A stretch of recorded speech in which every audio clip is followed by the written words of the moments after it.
A North Dakota family tonight knows it'll be an emotional homecoming. The day Private First Class Robert Alexander is returning to familiar ground, America.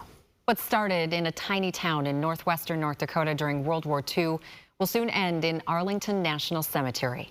The story tonight from WWII News reporter Kevin Wallivant.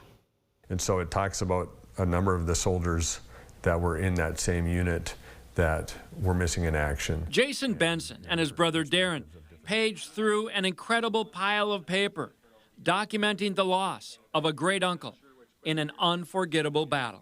It has a lot of historical information about the battle itself. Robert Alexander was just 23 when he left little Tolly, North Dakota, and enlisted in the Army. It was the fall of 1941. It would be the summer of 1944 on the island of Saipan in the South Pacific during World War II that Robert and so many of the 27th Infantry Division would face the unthinkable, a Japanese force on the island, trapped, that refused to surrender. And as they got to close to the tip of the island, there was no relief or no escape for the Japanese. The senior leaders did a suicide pact, and then basically the remaining 3,000 to 5,000 soldiers led what historians have noted as the largest kind of suicidal bonsai attack of World War II. For years, Robert's family knew he was listed as missing and later presumed dead.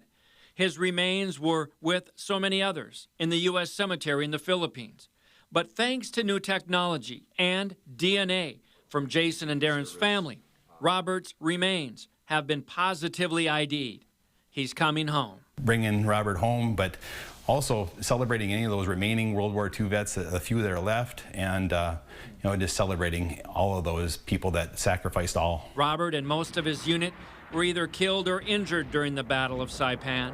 Some still remain unidentified.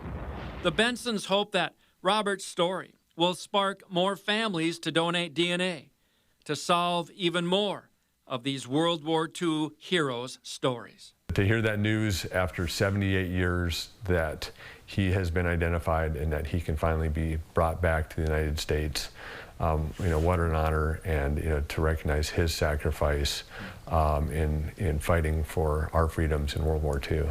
Kevin Wallivant, WWII News.